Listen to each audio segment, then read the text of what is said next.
కల్తీ లిక్కర్ కేసులో మాజీ మంత్రి జోగి రమేష్ పై అధికారులు ప్రశ్నల వర్షం కురిపిస్తున్నారు. విజయవాడ ఎక్సైజ్ ఆఫీసులో విచారణ జరుగుతోంది. జోగి రమేష్ తన తప్పు లేదని ఎదురుదాడికి దిగడంతో ఆధారాలు ముందుంచి అధికారులు ప్రశ్నిస్తున్నట్లు సమాచారం. అదేవిధంగా జోగి రమేష్ సోదరుడు రాముని కూడా విచారిస్తూ ఉన్నారు.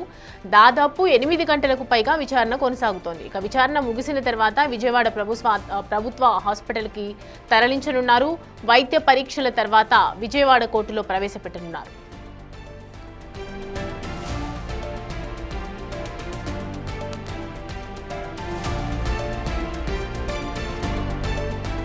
కల్తీ మద్యం కేసులో దూకుడు పెంచిన సిట్ ఆఫీసర్స్ మాజీ మంత్రి జోగి రమేష్ నివాసంలో సుమారు 2 గంటలకు పైగా తనిఖీలు చేశారు.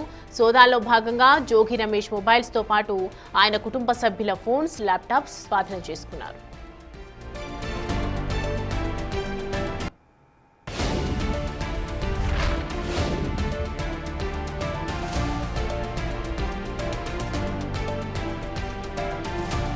అనంతరం జోగి రమేష్ సోదరుడు రాము నివాసానికి అధికారులు వెళ్లడం జరిగింది. అక్కడ కూడా సోదాలు నిర్వహించారు.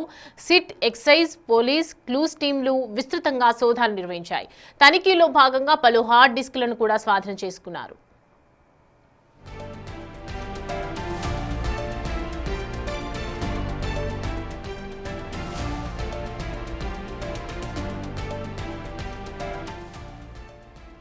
ప్రస్తుతం విజయవాడ ఎక్సైజ్ కార్యాలయంలో జోగి రమేష్ ఉన్నారు. ప్రస్తుతం కల్తీ మద్యం కేసులో జోగి రమేష్ ను అధికారులు విచారిస్తున్నారు. మరోవైపు తనను అక్రమంగా అరెస్టు చేశారని జోగి రమేష్ మండిపడుతున్నారు. తానేం నేరం చేయలేదంటున్నారు. నకిలీ మద్యం కేసు సిబిఐకి అప్పగించాలని డిమాండ్ చేశారు. కక్ష సాధింపులో భాగంగానే అక్రమ అరెస్టులు చేస్తున్నారని ఫైర్ అవుతున్నారు.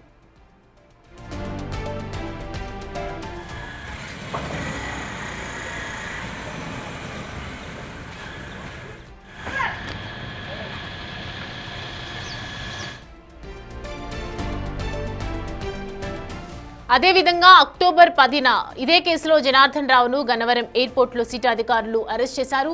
తర్వాత అంటే అక్టోబర్ 13న జోగి రమేష్ పాత్రపై జనార్దన్ రావు వీడియో రిలీజ్ చేశారు. దీంతో జోగి రమేష్ తీవ్ర అభ్యంతరం తెలిపారు. అంతేకాదు కల్తీ మద్యం కేసులో తన ప్రమేయం లేదని దుర్గగుడిలో ప్రమాణం చేశారు జోగి రమేష్. ముందస్తుగా హైకోర్టులో పిటిషన్ కూడా దాఖలు చేశారు. అయితే ఇవాళ అనూహ్యంగా జోగి రమేష్ ను అదుపులోకి తీసుకున్నారు అధికారులు.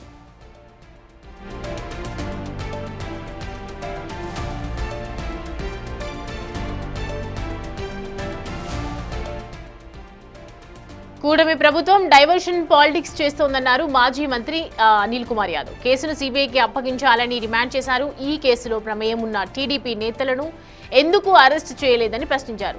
రాబోయే రోజుల్లో కూటమి ప్రభుత్వం తగిన మూల్యం చెల్లించుకుంటుందన్నారు.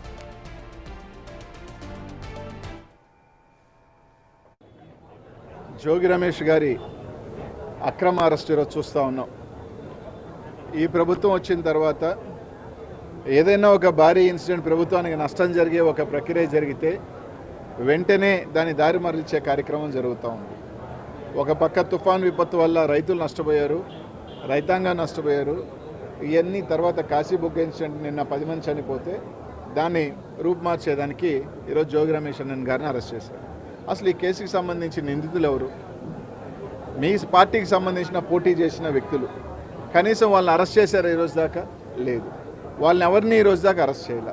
ఒక తప్పుడు కన్ఫెషన్, ప్రతిదానికి ఏంటంటే ఒక తప్పుడు కన్ఫెషన్ రాయించడం, దాని మీద అరెస్ట్ చేయటం, ఇదే ప్రక్రియ జరుగుతూ ఉంది. ఈరోజు ఇవన్నీ చేసేదానికి ఒక అరెస్టులు తీసుకురావటం. ఈరోజు ఆయన జోగి రమేష్ గారు చెప్తా ఉన్నారు, మీరు సిబిఐ వేయండి, నా ప్రమేయం ఉంటే అరెస్ట్ చేయండి అని చెప్తున్నాడు. నిజంగా మీకు చిత్తశుద్ధి ఉంటే తప్పకుండా సిబిఐకి ఇవ్వండి. ఈ దొంగ లిక్కర్ మీద కోట్ల రూపాయలు ఏ విధంగా దోపిడీ జరిగిందో మీరు సిబిఐకి ఇవ్వండి. సిబిఐకి ఇచ్చి ఖచ్చితంగా నిజ నిజాలు వస్తాయి.